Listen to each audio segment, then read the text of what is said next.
Opinion: Rahul throws Googly. Will Jairam Ramesh be able to save his wicket this time? In Congress circles, Rahul Gandhi is reputed to be a keen footballer, shooter, kickboxer and martial arts expert, but not known for deceptive Googly deliveries. At a recent interaction with Congress spokespersons and TV talking heads at the new party headquarters, Indira Bhawan, New Delhi, Rahul stunned the otherwise captive audience when he drew a cricket analogy to target the party's in-house sleeper cell and mischief makers. It all began when Jairam Ramesh, head of AICC's Department of Communication, spoke ahead of Rahul, leaning on cricketing terms that ranged from the ground to umpires and cheerleaders, to present a dismal picture of media that he insisted was completely aligned in favor of the ruling NDA and PM Narendra Modi. Jairam's charge against mainstream media was that it was not offering a level playing field to the Congress, adding, "Stadium is theirs, pitch is theirs and even umpires are theirs." Throughout Jairam Ramesh's speech, Rahul remained attentive with his characteristic smug look. When Ramesh invited Rahul to deliver his keynote speech, according to those present in the audience, the leader of the opposition picked up the theme that the chief of media and communication had emphasized.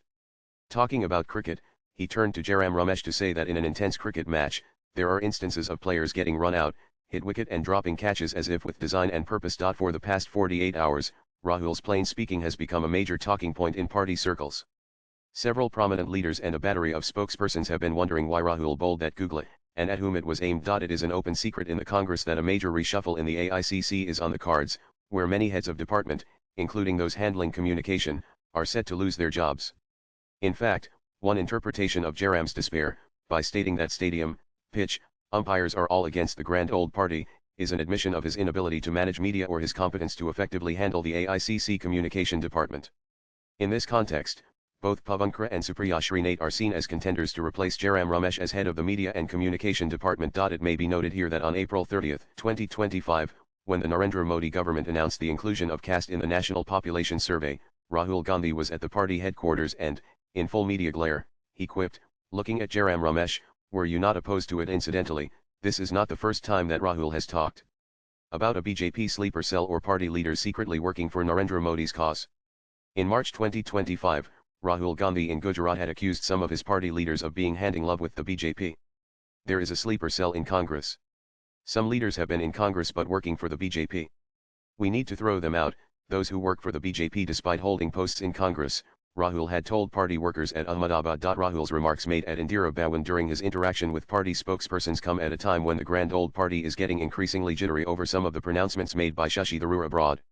A section of the Congress is getting restless and wants the party high command to tame and discipline Tharoor for defending Narendra Modi's government's handling of the Indo-Pak conflict following the Pahalgam terror attack. However, many senior and veteran party leaders feel any action against Tharoor has the potential to boomerang, as patriotic fervour is high across the country.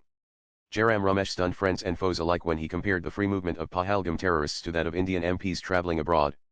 Jairam, while speaking to the news agency ANI, said, while allowing terrorists involved in multiple attacks to remain at large. These terrorists from Pahalgam were involved in 4 attacks and are still roaming freely.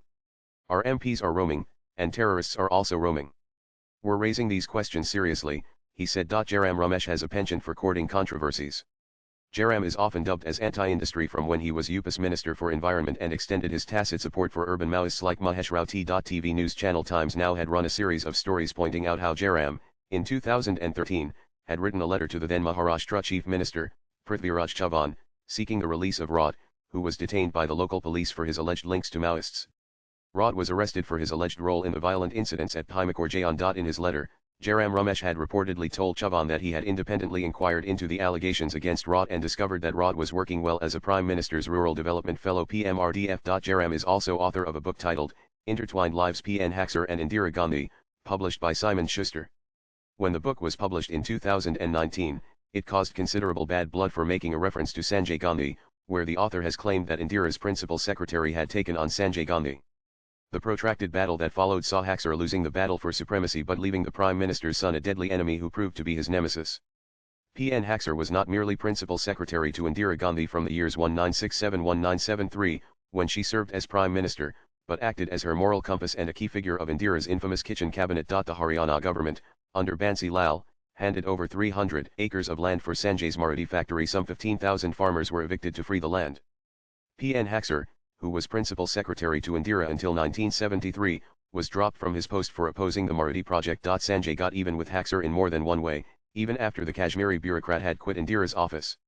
In Connaught Place in New Delhi, there was a textile shop called Pundit Brothers, whose 80-year-old owner was the uncle of P.N. Haxer.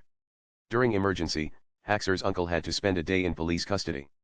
The reason apparently, the towels and napkins at his shop did not carry individual price tags, though the bundles did. Interestingly, in Congress circles, Jairam is famed as a person having many lives. The technocrat from IIT and MIT has a knack for courting controversies and getting away with it. In May 2000, he had described Sonia Gandhi as a Rabri Devi and even predicted that under her, the Congress would not come to power in the next 50 years. Sonia was furious and it required some skills of Ahmed Patel and Ambika Soni to prevail upon her to pardon Jairam. Ramesh made the observation in an article Sonia no longer the savior published in Asia Week on May 12, 2000. Speaking to journalist Ritu Saran, Jairam, then AICC Economic Wing Secretary, had said, 2 years down the line, Sonia is seen as a loser and the morale in the party is low. The hype generated when Sonia became party president has settled down. The mood has swung from one extreme to another. People who saw her as a ticket to Nirvana now see her as a ticket to Narak Hell. In 1991, when Narasimha Rao had just taken over, the otherwise quiet Prime Minister and Congress President had surprised many by blocking Jairam's entry at 24, Akbar Road. Jairam was working as OSD in the Planning Commission present-day NITI when the Probati Conscious Rao ordered 24, Akbar Road to discourage Jairam from entering the party's national headquarters.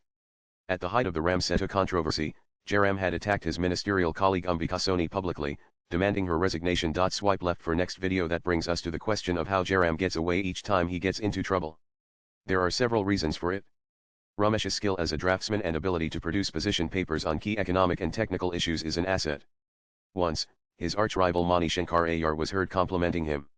Ayar said if there was a good document in the Congress, it was produced by either him or Jairam. There is also a buzz that some of the sensitive papers from Teenmurthy Library were removed during the UPA years. However, the identity of the UPA minister is shrouded in mystery. The author is a visiting fellow at the Observer Research Foundation. A well-known political analyst, he has written several books, including 24, Akbar Road, and Sonia A Biography. Views expressed in the above piece are personal and solely those of the author. They do not necessarily reflect News 18's views. Latest blogs